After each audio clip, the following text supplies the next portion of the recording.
Que a graça de Deus nosso Pai e de nosso Senhor Jesus Cristo esteja presente e abundante em seu coração. Seleção e comentários de textos bíblicos. Evangelho de Lucas. Introdução. Lucas era um gentio convertido, sendo o único autor humano não judeu de um livro da Bíblia. Ele não era judeu, ele era gentio. O Espírito Santo o moveu a escrever a fim de suprir a necessidade da igreja gentia de um relato completo do começo do cristianismo. Ele escreveu para informar aos gentios como é que o cristianismo começou. Pelas epístolas de Paulo, sabemos que Lucas era um médico amado e um leal cooperador do apóstolo. Primeiramente, Mateus escreveu um evangelho para os judeus, e Marcos escreveu um evangelho conciso, pequeno, para a igreja em Roma. O mundo gentio de língua grega dispunha de relatos orais de Jesus, dados por testemunhas oculares que tinham visto Jesus, bem como breves tratados escritos, mas nenhum evangelho completo com os fatos na devida ordem. Daí Lucas se propôs a investigar tudo cuidadosamente desde o princípio e escrever seu evangelho, inspirado pelo Espírito de Deus. Qual o propósito do evangelho de Lucas?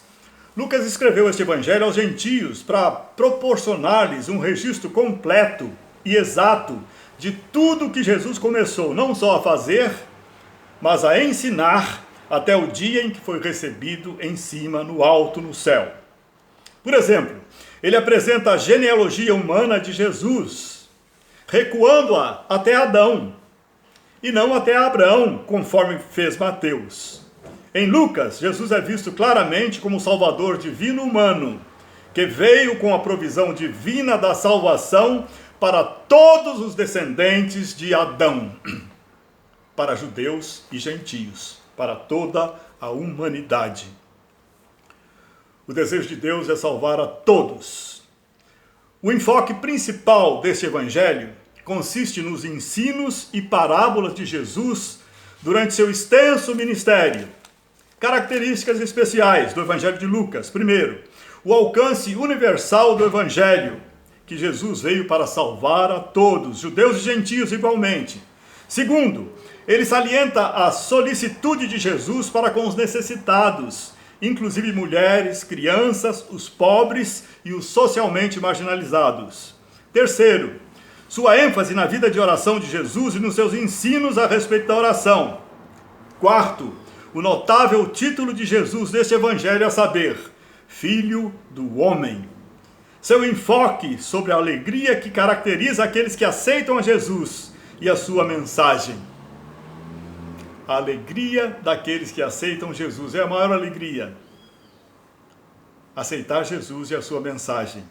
E oitavo, sua ênfase na importância e proeminência do Espírito Santo na vida de Jesus e de seu povo. Evangelho de Lucas, o médico amado, grande pesquisador. Lucas, capítulo 1. Introdução. Muitos se dedicaram a elaborar um relato dos fatos que se cumpriram entre nós. Relato dos fatos que aconteceram entre nós, conforme nos foram transmitidos por aqueles que desde o início foram testemunhas oculares e servos da palavra. Eu mesmo investiguei tudo cuidadosamente desde o começo e decidi escrever-te um relato ordenado, ó excelentíssimo Teófilo, para que tenhas a certeza das coisas que te foram ensinadas. A Bíblia Sagrada é o documento histórico mais comprovado histórica e cientificamente que existe na humanidade. Nenhum dos escritos antigos se compara às comprovações históricas e científicas de que a Bíblia é verdadeira. O nascimento de João Batista é predito. Então um anjo do Senhor apareceu a Zacarias, à direita do altar do incenso. Quando Zacarias o viu, perturbou-se e foi dominado pelo medo. Mas o anjo lhe disse: Não tenha medo, Zacarias. Sua oração foi ouvida. Isabel, sua mulher, lhe dará um filho e você dará o nome a ele de João. Ele será motivo de prazer e de alegria para você. e muitos se alegrarão por causa do nascimento dele, pois será grande aos olhos do Senhor. Ele nunca tomará vinho nem bebida fermentada, e será cheio do Espírito Santo desde antes do seu nascimento. Ele será cheio do Espírito Santo desde antes do seu nascimento. Fará retornar muitos dentre o povo de Israel ao Senhor, o seu Deus. Ele irá adiante do Senhor, no espírito e no poder de Elias, para fazer voltar o coração dos pais a seus filhos, e os desobedientes à sabedoria dos justos, para deixar um povo preparado para o Senhor. Nós, meu amado, minha amada, que temos Jesus como nosso Salvador, que já entregamos nossa vida para Cristo, nós temos o Espírito Santo dentro de nós.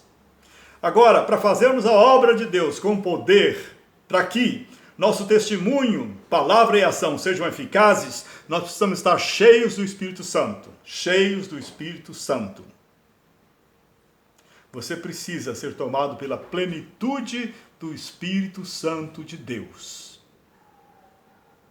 para poder fazer a sua obra, a obra de salvação de Deus. E então,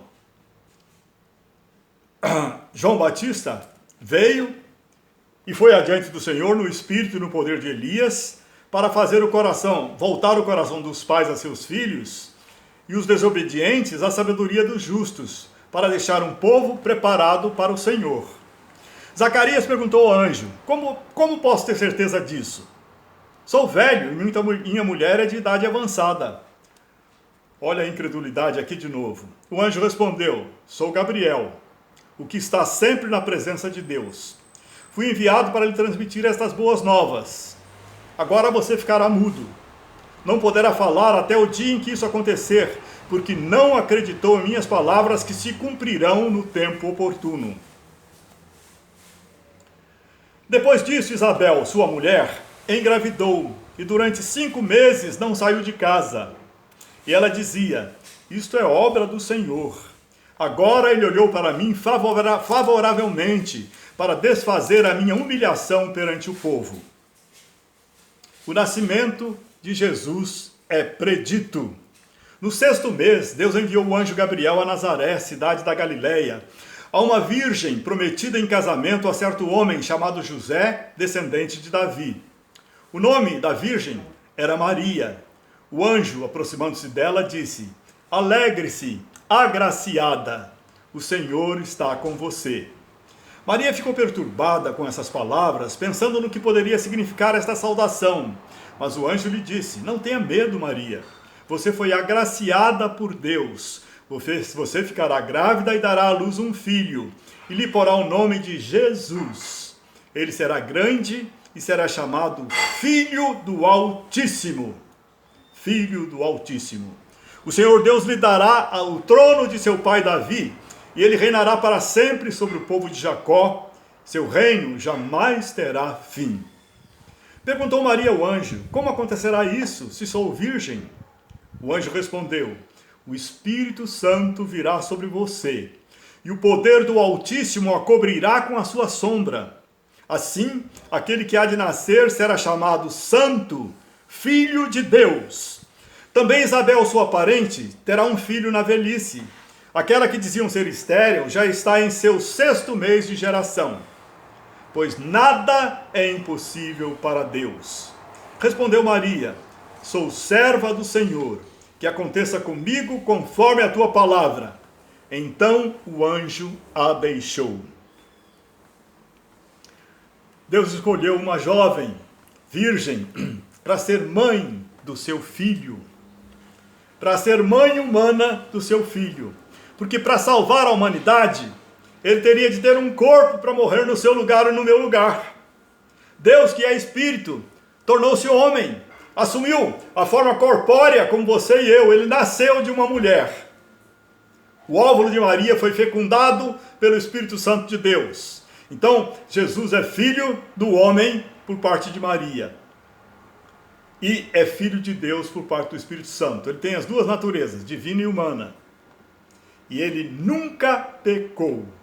Ele escolheu Maria. Por que escolheu Maria? Porque Maria era uma jovem temente a Deus, que amava a Deus. Aí o anjo chega para ela e diz: você foi agraciada. Ser agraciada é receber um presente que nós não merecemos. Por mais santa que Maria fosse, e ela era santa, era uma jovem que amava a Deus e vivia em santidade, por mais santa que ela fosse, ela foi escolhida não por causa das suas virtudes, porque ela era filha de Adão e Eva como você e eu, pecadora como nós somos, mas não escrava do pecado. Ela vivia em santidade porque amava a Deus.